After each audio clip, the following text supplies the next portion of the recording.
अस्सलाम वालेकुम रहमतुल्लाह, मैं शम्स तबरेज़ कासमी और आप देख रहे हैं मिल्लत टाइम्स।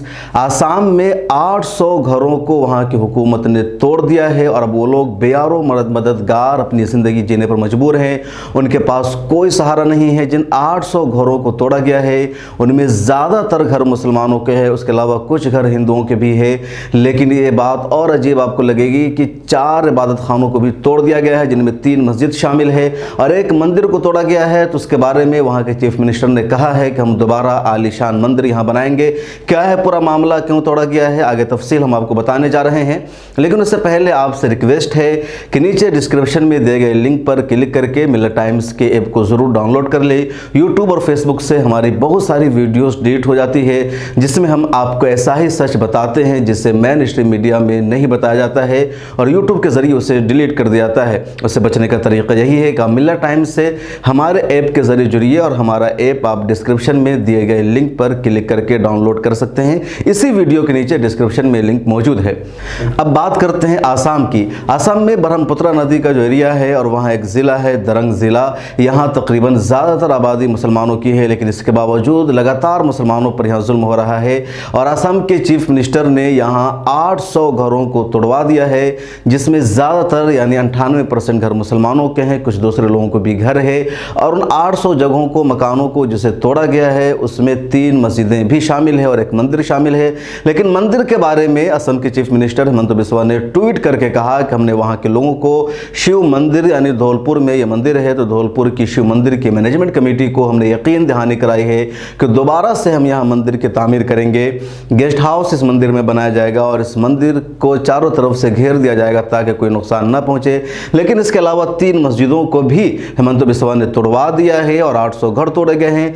इन मस्जिदों के बारे में कुछ नहीं कहा कि दोबारा मस्जिद बनाई जाएगी, बल्कि ये कहा कि सारी मस्जिदें इल्लीगल ज़मीन पर थी, इसलिए इसे तोड़ दिया गया है। मामला क्या है? दरअसल आसाम के दरंग में मुसलमानों की बड़ी आबादी, एक मुस्तकिल ज़िला है लेकिन लोकसभा नहीं है। यहाँ मुसलमान बरसों से आबाद है, अपना घर बनाकर रह रहे थे। हुकूमत का दावा है कि सारी जगह ये ज़मीन जिस पर ये लोग आबाद हैं ये सब के सब सरकारी ज़मीन में आबाद है, गवर्नमेंट की ज़मीन है और सरकार यहाँ पर एक एग्रीकल्चर का प्लान कर रही है, खेत काश्तकारी की ज़मीन बनाना चाहती है। इसलिए हम इन सब को हटाना चाहते हैं और बगैर किसी नोटिस के, बगैर किसी ऑर्डर के, इनको इत्तला के बगैर ही पुलिस बड़ी तादाद में वहाँ पहुँच गई। असम पुलिस तकरीबन 1500 से ज़्यादा की तादाद में पुलिस वहाँ पहुँची और रातों रात दिन की रोशनी में, रात की तारीकी में दोनों तरह से इन सब के घरों को बिल्डोज़र चला करके तोड़ दिया गया है। आप वीडियोज़ देख सकते हैं, तस्वीरें देख सकते हैं कि किस तरह इनके घरों को असम की पुलिस ने, असम की हुकूमत ने तोड़ दिया है और अब इनके पास रहने की कोई जगह नहीं है और इसमें अक्सरियत मुसलमानों की है। शिप्राझर एक विधानसभा है, उस एरिया में ये लोग रहते हैं, धौलपुर रहते हैं, फलाफुटी का एरिया है। ये सारे 4-5 एरिया है जहां मुसलमानों के घरों को एक एक करके तोड़ दिया गया है और अब ये लोग बेयारो मददगार रहने पर मजबूर है।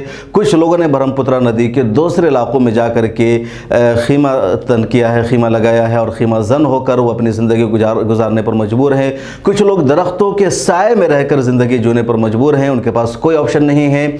और ताजुब देखिए कि असम के चीफ मिनिस्टर ने बड़े फ़ख्र के साथ ऐलान किया है कि हमने इल्लीगल ज़मीनों को, इल्लीगल कब्ज़ा को खाली करा लिया है, उनके घरों को तोड़ दिया गया है। असम पुलिस की तारीफ़ कर रहे हैं, लेकिन सबसे बड़ा यही गैर इंसानी रवैया है कि इस बारे में असम की हुकूमत ने इन लोगों को पहले से कोई नोटिस नहीं दी, कोई इत्तला नहीं दी। अगर ये लोग इल्लीगल थे, गैर कब्ज़ा करके ज़मीन पर रह रहे थे, गैर कानूनी तौर पर आबाद थे तो कम से कम इनको पहले इत्तला देनी चाहिए थी, इन्हें नोटिस देना चाहिए था, इन्हें कहना चाहिए था कि इस जगह को खाली करके दूसरी जगह पर आबाद हो। लेकिन ऐसा कुछ नहीं किया गया। डायरेक्ट हुकूमत के अफसरान पहुंचते हैं, पुलिस पहुंचती है, बिल्डोज़र पहुंचाया जाता है और फिर इनके घरों को तोड़ दिया जा रहा है।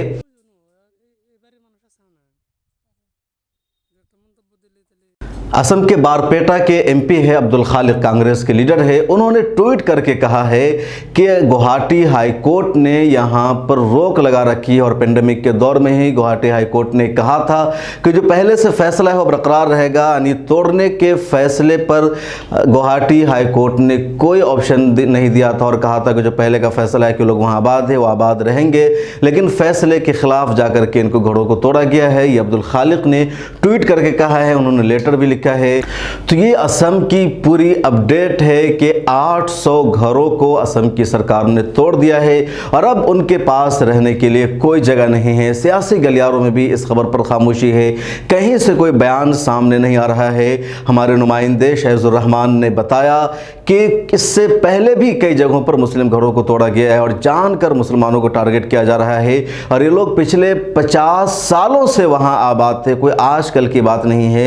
लेकिन गवर्नमेंट डायरेक्ट दावा कर देती है कि जहां पर ये मुसलमान आबाद हैं वो ज़मीन हमारी है, गवर्नमेंट की है। इनसे कहा जाता है कि अब ज़मीन के कागजात दिखाइए, ये दिखाइए, वो दिखाइए, और फिर इनकी बात सुने बगैर इनके घरों को तोड़ दिया जा रहा है, इनकी ज़मीन पर कब्जा किया जा रहा है। और वही शिपराझा और धौलपुर के एरिया में मुसलमानों के साथ हुआ है। कोई इस वक्त इन मुसलमानों के हक़ में इस वक्त बोलने को भी तैयार नहीं है, कोई आवाज़ इस वक्त इनके हक़ में उठती नहीं दिखाई दे रही है। इस सिलसिले में मज़ीद अपडेट हम आपको बताते रहेंगे। असम में हमारे नुमाइंदा शहजुर रहमान मौजूद हैं। आप अगर इस इलाके से ताल्लुक़ रखते हैं, इस बारे में आपको कोई जानकारी है तो कमेंट सेक्शन में ज़रूर लिखिए। एक मरतबा फिर रिक्वेस्ट करेंगे कि मिलत टाइम्स के ऐप को गूगल प्ले स्टोर से ज़रूर डाउनलोड कर लीजिए। यूट्यूब पर देख रहे हैं तो सब्सक्राइब कीजिए, फेसबुक पर पेज को फॉलो कीजिए। इसके अलावा ट्विटर, इंस्टाग्राम और दीगर जगहों पर भी मिलत टाइम्स के साथ जुड़िए। मिलत टाइम्स को आपकी ज़रूरत है, हमारी आप माली मदद करें। हर महीने सिर्फ 100 रुपये और 1 साल के लिए एक साथ सिर्फ 1000 रुपये। रकम भेजने के लिए यहाँ दिए गए फ़ोन पे, गूगल पे और पेटीएम नंबर का इस्तेमाल कर सकते हैं।